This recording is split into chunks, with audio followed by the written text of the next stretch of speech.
बिस्मिल्लाहिर्रहमानिर्रहीम। मैं हूं ताहिर डेंस और आप देख रहे हैं HTTV।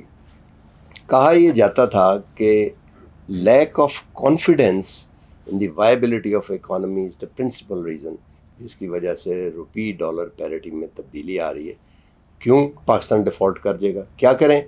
IMF का कवर होना चाहिए ताकि अगर उस तरफ आप जाएं तो वो आपको पॉलिसीज़ भी दें और ये चीज़ ज़रूर। IMF का कवर भी आ गया और उसके बाद सिलसिला भी चलना शुरू हो गया। जो बैलेंस ऑफ पेमेंट का था वो उसकी इमीडिएटली कोई नज़र नहीं आ रही चीज़ ऐसी कि उसमें कोई क्राइसिस हो।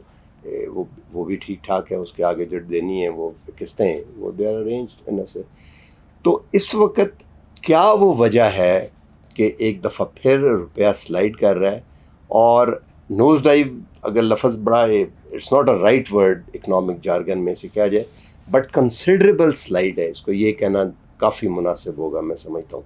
क्या ये टेक्निकल कोई पॉलिसी इश्यूज़ हैं जिसकी वजह से, या एक दफ़ा अगेन ये समझा जा रहा है कि despite every health, despite every cover, जो पाकिस्तान की वायबिलिटी है अपने एक्सटर्नल सेक्टर को, करंट अकाउंट को लुक आफ्टर करने की, वो एरोड हो गई है या हो जाएगी जल्द आने में? इस पर हम बात करते हैं। हमारे साथ आज मौजूद हैं डॉक्टर साजिद अमीन, गहरी नज़र रखते हैं ख़ास तौर पे मॉनेटरी पॉलिसी पे। डॉक्टर साहब वेरी वार्म वेलकम।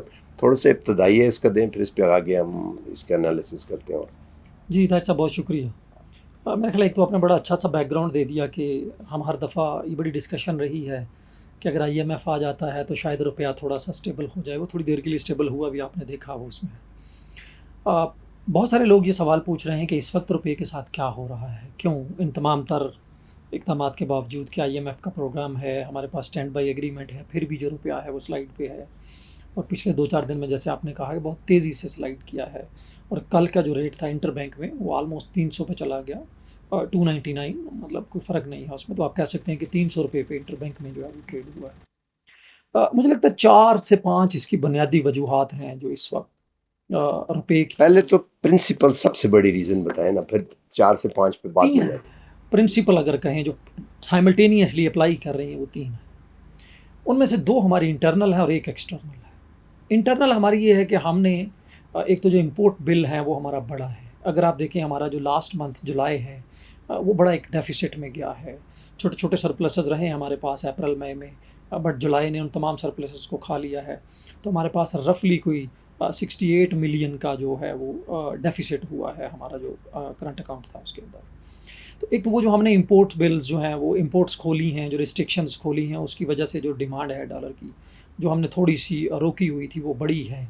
और ख़ासकर जब ये गवर्नमेंट गई है, जो PDM की गवर्नमेंट थी उसको जाते जाते आपको पता पेट्रोल प्राइसेस की शराइत और दूसरी शराइत थी। तो उनमें एक ये भी थी कि आपको जो रुपया है उसको मार्केट पे छोड़ना है, और जो आपने इंपोर्ट कंट्रोल्स अभी तक इन प्लेस हैं वो भी जो है वो ख़त्म किए जाएँ उसके बाद।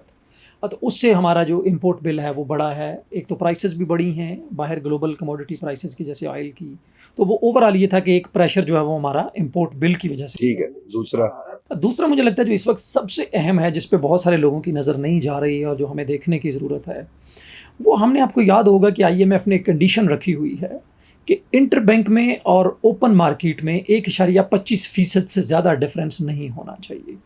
जो रेट है डॉलर का ओपन मार्केट में और इंटर बैंक में वो करीब करीब होना चाहिए। अगर मार्केट में, ओपन मार्केट में 125 रुपये है या 100 कह लें कि 50 रुपये है, तो सिर्फ 1.25% का जो डिफरेंस है वो होना चाहिए। इसके इर्द गिर्द जो है वो उस पर वो होना चाहिए रुपया। अब एक्चुअली हो ये रहा है कि जो ही इंटर बैंक में जाता है, एक्चुअली देखें कि LCs खुलने से जो डिमांड बढ़ी डॉलर्स की, जिससे इंटर बैंक में प्रेशर आया और इंटर बैंक का जो रेट है वो बढ़ गया। अब क्या होता है कि जब लोग सारे फिर एक प्रीएम्प्टिव मोड में चले जाते हैं कि अच्छा यार ये रेट बढ़ रहा है, रुपए की कदर गिर रही है, तो हम डॉलर ख़रीद लें। कुछ उसमें इंपोर्ट के लिए है, कुछ उसके लिए जिसको हम रूटीन कंजप्शन कह सकते हैं, कि जो आपका टूरिज्म है। आप ये कह रहे हैं कि परसेप्शन मैनेजमेंट सही नहीं हुई? नहीं, मैं उसी तरफ से नहीं, it's not perception, it's a technical issue actually, कि उसके लिए फिर वो प्रीएम्प्टिव डॉलर लेते हैं। अब जो सारी डिमांड वहाँ से उनकी पूरी नहीं होती इंटर बैंक से, तो वही जो डिमांड है वो फिर शिफ्ट हो जाती है ओपन मार्केट में। और इंटरबैंक जो कि कोशिश कर रहा होता है ओपन मार्केट के डिफरेंस को कम करने की, ओपन मार्केट उसमें मजीद ऐड कर देती है प्रेशर की वजह से, और वो एक सर्कल शुरू हो जाता है। तो मुझे लगता है कि इस वक्त जो रुपए की जो ड्राइविंग है इंपोर्ट बिल के साथ साथ इंटरनल मामलात में, ये जो एक कंडीशन है, एक विशियस सर्कल शुरू हो गया है, इसको हमें कहीं ना कहीं देखना पड़ेगा। डीकपल आप कहते हैं करना चाहिए? हाँ, हमें देखें, हमें ये तो ज़रूर कंडीशन होनी चाहिए कि मार्केट जो है वो रुपए के रेट को डिटरमिन करे। लेकिन जब आप कह देते हैं ना कि 1.25% से ज़्यादा का डिफरेंस ना हो, तो उसको चेज करने के लिए इंटरबैंक रुपए को गिरने देती है, उसकी वजह से डॉलर की डिमांड बढ़ती है। डॉलर की डिमांड सारी इंटरबैंक से पूरी नहीं होती है, वो एक्स्ट्रा डिमांड शिफ्ट होती है ओपन मार्केट पे, और वो जो डिफरेंस 1.25% से हमने कम किया होता है वो दोबारा ₹2.5 पे चला जाता है, 2.5% पे या 3% पे चला जाता है, और वो दोबारा से एक सर्कल जो है वो शुरू हो जाता है उसके अंदर। जो तीसरा बड़ा फैक्टर है वो ग्लोबल राइज है डॉलर की। ग्लोबली आप देखें कि जो स्ट्रेंथन हुआ है डॉलर तमाम करेंसीज के अगेंस्ट, और वो इम्पैक्ट ज़ाहिर है रुपये के ऊपर भी आ रहा है। तो रुपया इसलिए डॉलर के मुकाबले में बांग्लादेश या दूसरी करेंसियों की निस्बत ज़्यादा गिर रहा है, क्योंकि हमारे दो फैक्टर मिल रहे हैं, एक इंटरनल जो हमारे मामलात हैं जैसे मैंने कहा आपको, और एक फिर वो जो ग्लोबल कंट्रीब्यूशन है डॉलर राइज होने की। ग्लोबल पाकिस्तान से कितना स्वैप होता होगा? ग्लोबल राइज का मतलब है कि फेडरल रिजर्व ने इंटरेस्ट रेट में स्पाइक किए। देखिए, स्वैप से नहीं, उसका तो बुनियादी कितना यहाँ से चला जाता होगा इन्वेस्ट करने के लिए, या वहाँ डॉलर की जो डिमांड है वो कितनी इंक्रीज? वो एक अपना आपकी जगह, नॉट अ फ्रैक्शन। लेकिन देखें, नहीं, मैं कुछ होना नहीं चाहिए उसका। नहीं, ऐसे नहीं। देखिए, जब आपका डॉलर, लेट्स अज्यूम कि रुपया अपनी जगह पे मजबूत रहता है और डॉलर जो है वो अप्रिशिएट हो जाता है ग्लोबली, तो उसका क्या मतलब है? रुपया डेप्रिशिएट हो गया। हाँ, वो तो है, मैं वही कह रहा हूँ। और उसमें फिर जब रुपये की अपनी एक्चुअल डेप्रिसिएशन जो कि 2-3 फैक्टर्स की वजह से हो रही है, वो जब उसमें शामिल होती है तो वो एक बड़ा पोर्शन जो है वो डेप्रिसिएशन का नज़र आता है उसके अंदर। और चौथा जो एक फैक्टर है वो ज़ाहिर है, जिसको मैं बार बार कह रहा हूँ कि ये जो इलेक्शन अनसर्टेनिटी है, अब एक नई तरह की एक पॉलिटिकल अनसर्टेनिटी, एक नई फॉर्म आ गई है, वो इलेक्शन अनसर्टेनिटी है कि इलेक्शन कब हो रहा है। और ये ज़ाहिर है बहुत सारे जो आपके कैपिटल इनफ्लोज हैं, जैसे फॉरेन डायरेक्ट इन्वेस्टमेंट, अगर आप देखें लास्ट ईयर में हमारी जो फाइनेंशियल ईयर 23 में 77% का डिक्लाइन आया है एफडीआई, टोटल एफडीआई इनफ्लोज में। ये कहीं ना कहीं रिफ्लेक्ट हो रहा होता है कि जो पॉलिटिकल अनसर्टेनिटी है वो आपकी जो इन्वेस्टर कॉन्फिडेंस है उसको किल कर देती है, और ख़ासकर जो फॉरेन इन्वेस्टर है वो आपके मुल्क में नहीं आता। और अब हमारे यहाँ एक जो नई इलेक्शन अनसर्टेनिटी आ गई है, तो ये भी मिल के इसको, तो मुझे लगता है ये जो 4 फैक्टर अगर हम इसको क्लब कर सकें कि एक तो रुपये का, डॉलर का ग्लोबल राइज, कि वो तमाम करेंसीज़ के अगेंस्ट स्ट्रांग हो रहा है, उसकी वजह से रुपया मुकाबलतन डेप्रिशिएट हो रहा है। साथ ही फिर जो आपका इंपोर्ट बिल का बढ़ना, इंपोर्ट का बढ़ना, क्योंकि आपने रिस्ट्रिक्शंस को कम किया है, ग्लोबल प्राइसेस भी बढ़ी हैं जिसकी वजह से डॉलर की डिमांड बढ़ती है। और उससे सबसे बड़ा जो मुझे लगता है कैटिलाइज कर रहा है, जैसे मैंने पहले भी कहा, वो जो कंडीशन है हमने 1.25% का, उसने एक विशियस सर्कल जो है, एक चेज ओपन मार्केट और इंटरबैंक के दरमियान एक खड़ा कर दिया है। और अगर मैं ख़त्म कर लूँ, और चौथा जो है वो इलेक्शन अनसर्टेनिटी।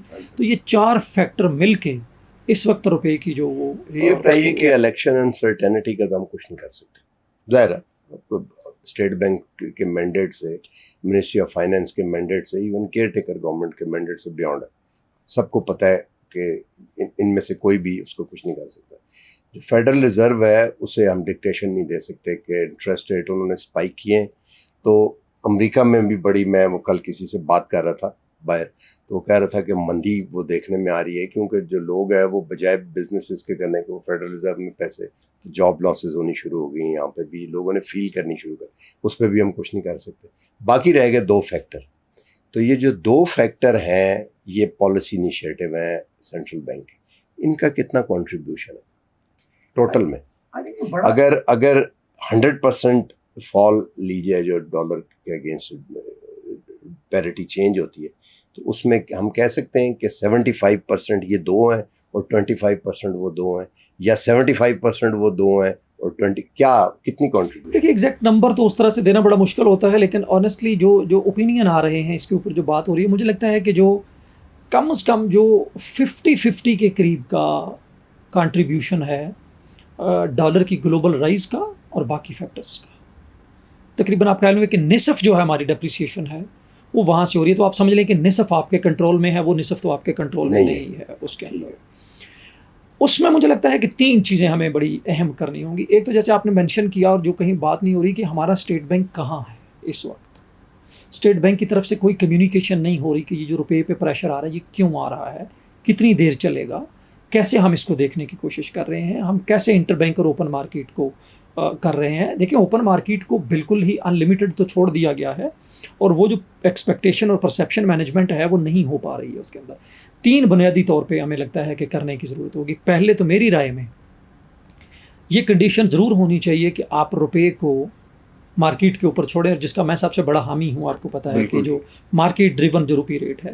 लेकिन हमें ये जो 1.25% वाला जो एंगल है स्पेसिफाई नहीं करना, हमें इसको निकालना होगा इस कम्युनिकेशन से, इस इक्वेशन से। अदरवाइज ये जो विशियस सर्कल है ये चलता रहेगा और ये रुपये पे कंटिन्यूसली एक प्रेशर रहेगा। हमेशा इंटर बैंक चेज करती रहेगी ओपन मार्केट को, क्योंकि ओपन मार्केट हमेशा प्लस के साथ ऑपरेट करेगी। जो भी इंटर बैंक होगा प्लस करके, और वो ज़रा सा डिमांड का प्रेशर आएगा वो 1.25 से ऊपर जाएगा, आप इंटर बैंक को एडजस्ट करेंगे। तो एक तो मुझे लगता है कि ये IMF और गवर्नमेंट को बात करने की ज़रूरत है कि ये जो 1.25 वाला है हमें इसको निकालना होगा। और ये जो 5 दिन का या 4 दिन का मार्जिन रखा हुआ है कि हमें हर 4-5 दिन के बाद देखना है, अगर इसको रखना भी है तो ये हमें एक बड़ा एक क्वार्टरली या मंथली या बाय मंथली एंगल लेके जाना, ताकि वो एक कंटिन्यूस प्रेशर उसके ऊपर ना आए उसके अंदर। तो नंबर 1 तो ये हमें करने की ज़रूरत है। दूसरे नंबर पर मुझे लगता है कि स्टेट बैंक को बड़ा प्रोएक्टिवली कम्युनिकेट करने की ज़रूरत है मार्केट के साथ कि ये जो प्रेशर है ये वक्ती है, हम इंपोर्ट रिस्ट्रिक्शंस को ख़त्म कर रहे हैं। तो जो पैनिक बाइंग है डॉलर की, जिसकी वजह से प्रेशर फिर ओपन मार्केट में शिफ्ट हो रहा है, उसकी ज़रूरत नहीं है।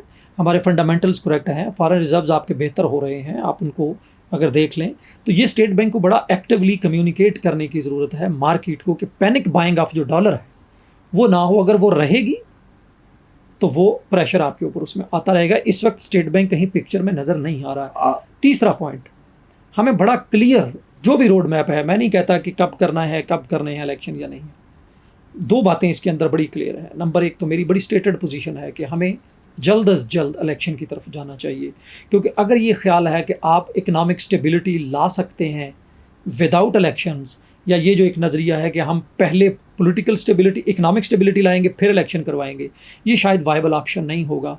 हमें जल्द अज जल्द जो भी पॉसिबल वेन्यूज़ हैं इलेक्शन पे जाना चाहिए, और हमें उसके लिए बड़ा क्लियर एक रोड मैप देना चाहिए, मार्केट को कम्युनिकेट करना चाहिए कि ये इकदाम हैं जो हमने लेने हैं, ये टाइम रिक्वायरमेंट है, इस टाइम पे इलेक्शन होंगे। वो जो इलेक्शन अनसर्टनिटी है हमें इसको जो है वो ख़त्म करना होगा।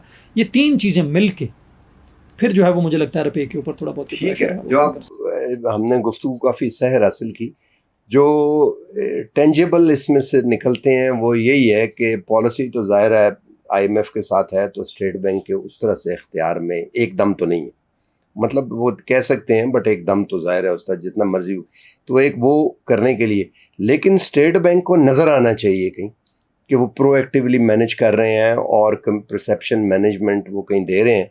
तो अगर स्टेट बैंक जो चीज़ें नहीं कर सकता उनको छोड़ के ये जो परसेप्शन मैनेजमेंट वाला और प्रोएक्टिव हो के आके करना शुरू कर दे कि जी कोई फ़िक्र की बात नहीं है, अभी है डिमांड कर, तो उससे आप समझते हैं कि काफ़ी फ़र्क पड़ेगा। देखिए, मुझे लगता है आप 2 चीज़ों को कंफ्यूज ना करें।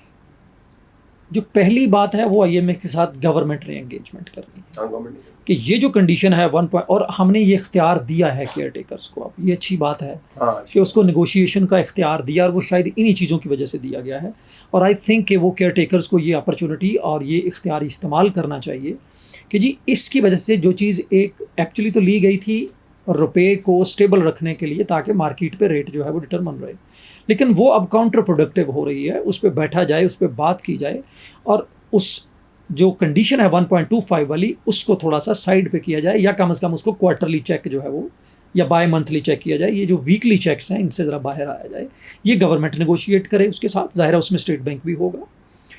स्टेट बैंक जो है वो अपना जो उसका रोल है एक मॉनिटरी पॉलिसी एक्सपेक्टेशंस का, एक एक्सचेंज रेट एक्सपेक्टेशंस की मैनेजमेंट का, वो उस पर कम्युनिकेट करे मार्केट के साथ कि ये जो आ रहा है ये क्यों आ रहा है, डिफरेंस उसकी वजह से आ रहा है। और तीसरा अगेन जो इदारे जिनका ये काम है कि वो इलेक्शंस बर वक्त करवाएं, वो अपना रोल प्ले करें कि जो उसमें वो दें, रोड मैप दें। लेकिन इस वक्त जो मेजर ड्राइवर हैं वो 3 हैं, जिसमें शायद इलेक्शन वाला चौथा अपनी जगह अहम है, बट 3 मेजर ड्राइवर हैं जैसे मैंने कहा। नंबर 1 एक्सटर्नल प्रेशर्स जो हमारे इख्तियार में नहीं, इंटरनल में ये डी लिंक करना, इसको डी कपल करना या इसके पीरियड को बढ़ाना, और स्टेट बैंक को एक इफेक्टिव कम्युनिकेशन मार्केट के साथ, ताकि वो जो पैनिक बाइंग है डॉलर की उसको रोका जा सके। ये तीन अगर वक्ती साइमल्टेनियसली की जाएं तो आई होप कि रुपया किसी हद तक स्टेबल जो है वो कर सकते हैं। बट मैं ये ज़रूर कहूँगा एंड पे कि हमें रुपये को छोड़ना मार्केट ही के ऊपर है, मार्केट ही को डिटरमिन करना चाहिए। बिल्कुल ठीक है। तो बॉटम लाइन जो है वो 3-4 चीज़ें एक दफ़ा फिर मैं क्विकली करता हूँ। एक तो इंटरनेशनल फेडरल रिजर्व वाला डॉलर का स्ट्रेंथ होना, दूसरा इसी के साथ इंटरनेशनली कमोडिटी प्राइसेस का भी, जिससे इम्पोर्ट बिल हमारा हुआ। इसके अलावा जो अनसर्टेनिटी है पॉलिटिकल और इलेक्शन की वजह से कि कब होने कब, वो दो। लेकिन इसके अलावा दो बड़ी इंपॉर्टेंट चीज़ें भी जो हैं जो कि बिल्कुल डुएबल लगती हैं, ये दो तो शायद मुश्किल हो। एक कि जो जो इंटरबैंक मार्केट और फ्री मार्केट के साथ लिंक किया हुआ है कि इससे ज़्यादा गैप नहीं हो सकता, उसको रिवाइज़ करना चाहिए, डीकपल करने की कोशिश करनी चाहिए स्टेट बैंक को, ख़ास तौर पे IMF से बात में। और इसके अलावा जो है वो परसेप्शन मैनेजमेंट है लोगों की, क्योंकि डिमांड का मतलब स्लो ऐसी इकोनॉमीज़ में बड़ी हद तक परसेप्शन मैनेजमेंट होता है। और स्टेट बैंक का तो हम इन्फ्लेशन के बारे में तो स्टेट बैंक खुद भी कहता है कि परसेप्शन मैनेजमेंट हो। तो ये 2-3 चीज़ें जो हैं, ये एक्सपर्ट्स की राय है।